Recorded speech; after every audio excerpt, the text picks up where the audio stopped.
Ladies and gentlemen, it's the Chi-Town Sports Podcast, and we are back with yet another episode. Today, Benjamin and I will be talking about the NBA bubble, something we've been slacking on talking about. I've been slacking on watching, but the past few days, I've been keeping up with basketball more and more. It's been fun. It's been good. I missed it. I don't know why I took like two and a half weeks off of just watching basketball and keeping up with it on Twitter and ESPN or whatever, but I don't know, but I'm back. I'm in the loop. I'm back into my basketball mood. Ben, of course, always is. That's Ben's thing. But two quick topics to get out here. First, of course, you can see Benjamin's name, Phoenix Rising, the Phoenix Suns. That is something we will be talking about. And I want to be talking about the Milwaukee Bucks and why they're 2-4 in the bubble and why my expectations for them have diminished due to how they've been playing in the bubble. All right. What do you want to start with, Suns or Bucks, Ben? Let's start with the Phoenix Suns. I think that's the story of the bubble. I'll just say what I think right now. No one expected the Suns to be in the position they're in. They came in the bubble 26-39, 4.5 games back of the Grizzlies, 3 games and 2 games back of other teams up there, the Pelicans and Blazers. And they have now caught up to everyone with the exception they're half a game behind the Blazers. And with a win tomorrow against, I believe they're playing, I don't know, Brad, who are they playing? I can't remember. They will be playing the Mavericks at 3 Central, 4 Eastern. With the win against the Mavericks, they'll go 8-0 in the bubble. Devin Booker's been popping off. He's had 35 the past 3 nights, and the supporting cast has been key. DeAndre Ayton's been a little slacking off, but he's been picked up by guys like Javon Carter, Cameron Payne, castaways from other teams, and I love to see it. How do you feel about the Suns, Brett? I just want to say what the Suns have been able to do is crazy. They had a 0.3% chance to make the playoffs heading into the bubble. Now, I don't know, with their momentum, it's probably past 50%, even though odds-wise it's not. But it's crazy. I mean, the Suns are always that team that have decent players, but just have a brutally bad coaching, I don't know, lineup, I guess. Just assistant coaches from scouts to just all their coaches and administrators suck. Let's be real here. They get a new coach every other year, and nothing ever changes. They don't make enough time for stuff to change. They need to let it sit. They need to let it come together. That's what the Raptors did. Look at that. I mean, sure, it was Dwayne Casey. And then he got fired, went to the Pistons. But everything else stayed the same. With Dwayne Casey leaving, DeMar DeRozan left. Kyle Lowry's been there. A bunch of other players have been there. But the main thing, and I think more teams need to do this, is they kept their front office and they kept their assistant coaches the same. They kept those guys in place. They kept their G League team. Jerry Stackhouse has done a great job with the Raptors 905. They've kept that together and intact. And that's why their ability to make these second round, late first round, overseas castaway players good and valuable. Fred VanVleet, undrafted. Now he's a starter on a top 5 team in the league. You look at Mark Thomas from Ole Miss. No one even cared about him. Raptors took him mid-second round, late second round. Look at him now. He's a key contributor on this team. It's a rookie. OJ Anunoby had a down year at Indiana. They ended up picking him. Now he's averaging like 11 or 12 points. Solid defense. I mean, defense is his best thing. He's a starting small forward there. Norman Powell had a bad few years, bounced around, and then coming back into full form here. Terrence Davis, yeah. Just a bunch of guys that are random, but turn out to be insane. Chris Boucher. Warriors, Raptors barely played, but this year he's like 6-5-1. That's pretty good numbers for a third year due to towards ACL twice. So I don't know. But let's get back to the bubble talk. Let's talk about the Bucks now for a second. I think that people are kind of overreacting to their record in the bubble. I think that they haven't been playing their stars as much as Giannis hasn't been playing in the fourth quarter of a lot of the games they've lost. They've taken out Chris Middleton. They're playing guys like DJ Wilson a lot, who I love personally. He's a Michigan dude. But he's not going to be playing in the playoffs. I'm not going to see... You cut out, Ben. Ben, you cut out. I froze for a second. Yeah, you The froze. Bucks are trying to rest up their guys, and I don't think they're too concerned about how they play in the bubble. They're more concerned about how they play in the playoffs. And I'm pretty sure Giannis is ready to go for that. 2-4 is not a good record, but I'm not too concerned by it. So, I understand why they're not playing those guys. They want the number one seed. They already have the number one seed, so they don't have to do anything. To get there, to home court advantage, move up and down, who they're playing. No, they're playing the Orlando Magic in the first round. They know that. The Magic know that. The NBA, everyone knows that. So they don't care.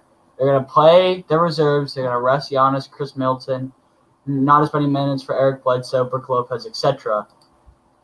But I'm pretty sure Giannis Antetokounmpo headbutted Mo Wagner. Is that real, Ben? That's That what happened. I was hearing. That happened last That happened? Let me try to find a video here. He headbutted him. I thought it was... Here we go. Oh my gosh. Want to share it? Got all the coaches and everything on the sidelines up, on their feet. Wow. All right, well, I understand you're 2-3 at that point in the bubble, but why are you headbutting someone? What's the point? Giannis lost his cool. I think they're worried. Past round one. Because who they're playing? Pacers or Heat? I think the Heat could honestly win the East now. I was looking at some rosters, some stats, some whatever, some numbers last night. I like the Heat's team more than I like the Celtics, the Pacers, the Raptors. I think the Raptors don't have that Kawhi this year. Sure, Pascal Siakam's good, but I don't think he's the Kawhi that you need in the playoffs. The Heat, they have Jimmy Butler.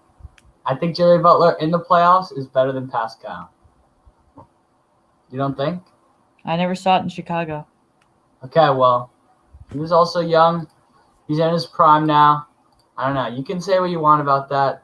I didn't see him in Chicago either. I'm going to be completely honest. Sure, he was kind of an outcast on that team. Played minimal reserve minutes behind Luau, Dirk, Kirk Heinrich. Try to think of the guards. There were a few more, but maybe. That was a Tibbs team. Him and Tibbs at first were not close. Of course, once Dirk left, Carlos Boozer left, Kirk, Luau. Who is the center? Joakim. There was a new era in Chicago. It was like Jimmy Butler, Dwayne Wade, and Rajon Rondo. Yeah, and that's where Jimmy Butler started to shine. He was a starter on the All-Star team, I think, in 2015, maybe 2014. 1 year, and that was like his big thing. And then, of course, Chicago got messy. He got traded up north to Minnesota with Tibbs for Laurie, Chris Dunn, and Zach LaVine. But in Minnesota, that was not like didn't have a good experience there for whatever reason. But then he went to Miami, and everything has changed. I mean, maybe it's the warm weather. He's from Texas. Texas. Has a perfect maybe he likes the supporting warm cast. weather. Miami He does. No, he does.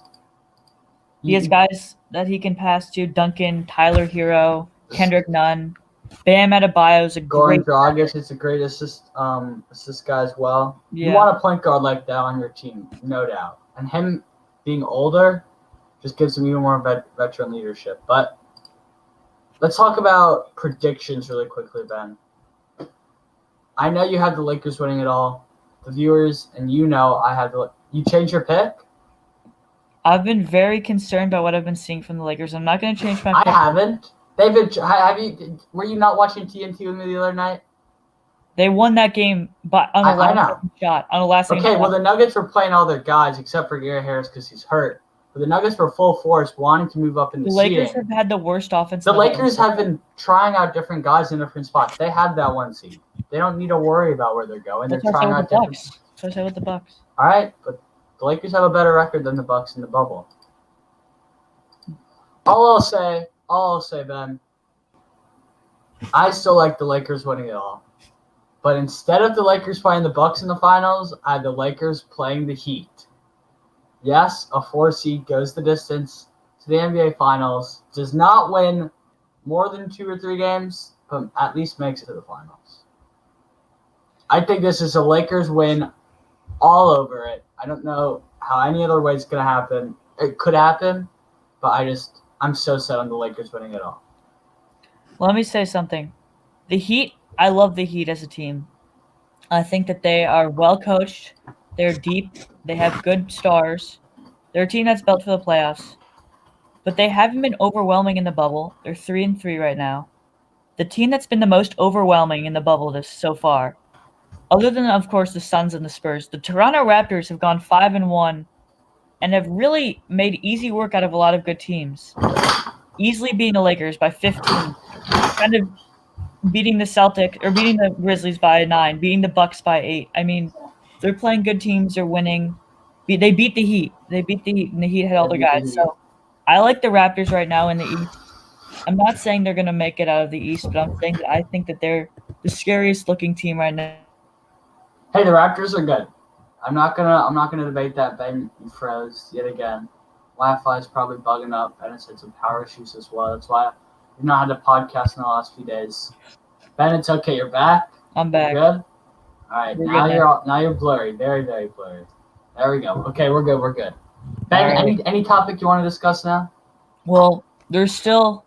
I think we should talk about who we think will be in the 8 and 9 matchup in the West because that's mainly what's going on. Blazers Suns. I want it, and it's gonna happen. want it too.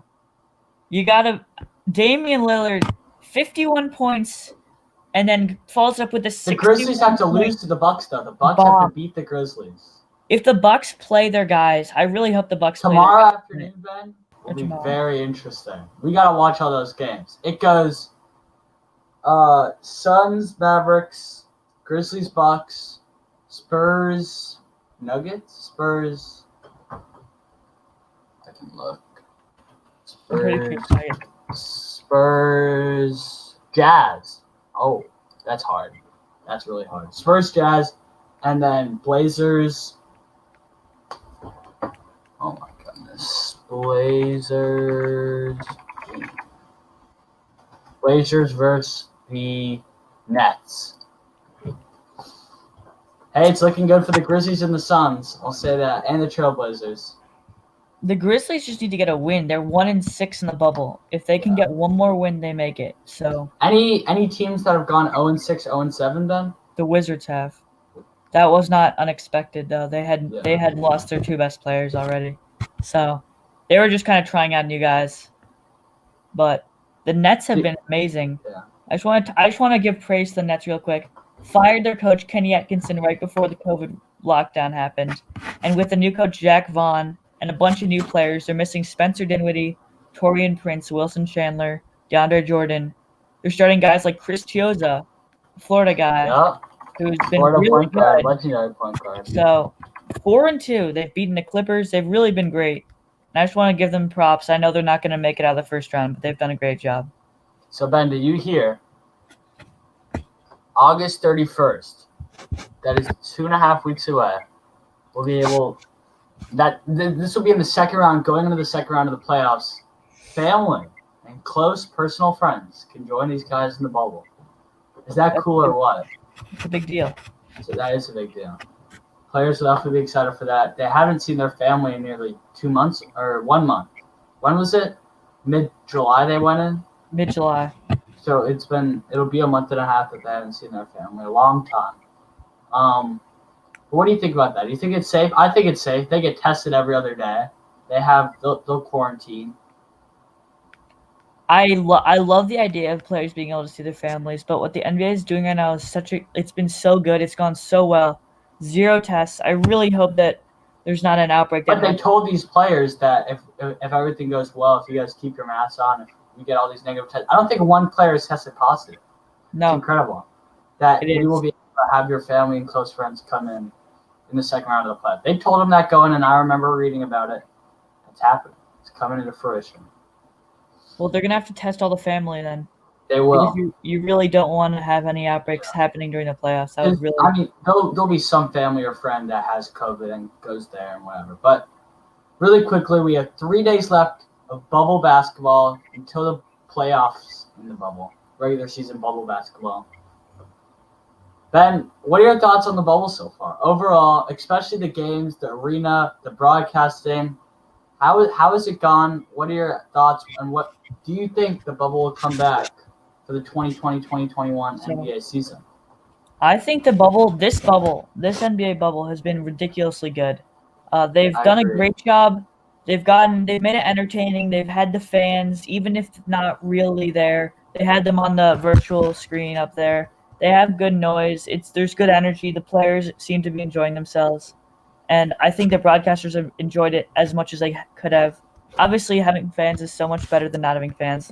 But what the NBA has done, unlike the MLB, they've created a safe haven almost for players to be able to enjoy themselves and play basketball.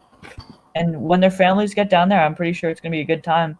I mean, think about it. The baseball players, if you leave your hotel, you're fine. Look at the 2 Cleveland players. NBA I mean, players can walk around the campus. They can walk around the campus, play golf, go in the pool, go wherever they want. And I feel bad for the MLB players. They have a 60-game season plus playoffs. They just have to sit in their hotel room. They're trapped in their hotel rooms. It's Sure, even worse. I understand when they go back home, when there are home games, they can go back home to their families and do whatever they want when they're back at home. Of course, maintaining social distancing and whatnot. But I think the bubble is just the way to go, and I think the bubble will return. I've heard they're debating doing regional hubs, something I've talked about with college basketball. That would make sense. I think they have to. If COVID's still I think they will as happening. well. I mean, it'll be here. So I think that makes sense. And yeah, Ben, any other topics? So you want to end it here? So, I just want to note, if COVID is still happening and we haven't had a vaccine, I think the bubble, obviously, as you said, is probably the way to go. I think I'm lagging again. Yeah, you So are. I'm just gonna. We can hear you though. Man, the connection stinks.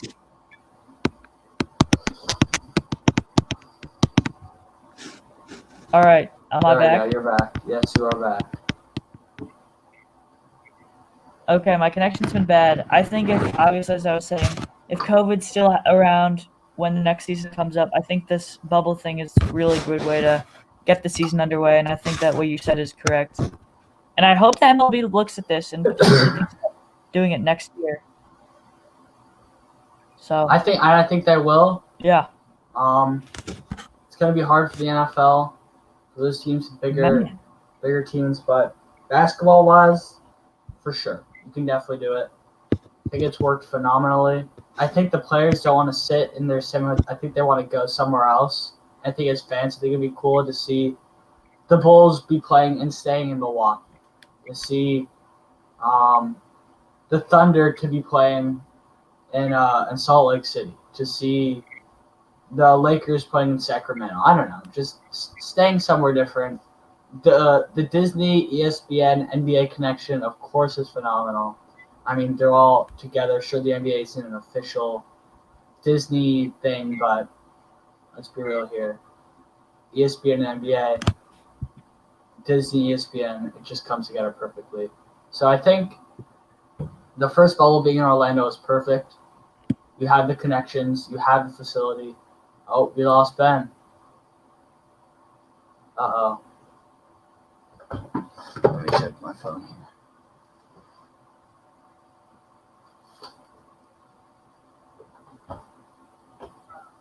Did your Wi-Fi turn off? Alright. Ben is back. So Ben, I was talking about saying how the Orlando campus and ESPN and NBA connection is so great. I mean, you have 2 courts, you have all the hotel rooms, food services, things and activities to do for the staff and players to occupy their time. And I just think it works perfectly. I don't think there could be a better connection. and I think that the NBA players have done a great job letting people into the bubble, Guys like JaVale McGee, Matisse Thybulle. Matisse Thybulle, they've been filming themselves. Unlike MLB guys, like why can't an MLB player do something like that? I think it's Because they're really not in the bubble. There's one NHL backup goalie on the Lightning doing that. I watched the episode. The quality was not that good. The NHL bubble is not as long term as this, but yeah. it just looks like a fun time. Honestly, like the players look to be enjoying themselves. And JaVale's videos, the guys are in the pool, guys are having pizza with each other. It just looks like a good time. And I think that they're getting closer in the bubble. I think the bubble's really worked out. Yeah. Well, Ben, thank you for joining me for another episode. Just over 20 minutes and 30 seconds. I want to thank the viewers, thank the listeners for the support. This has really been awesome. We'll see you guys with another episode of Chi-Town Sports soon.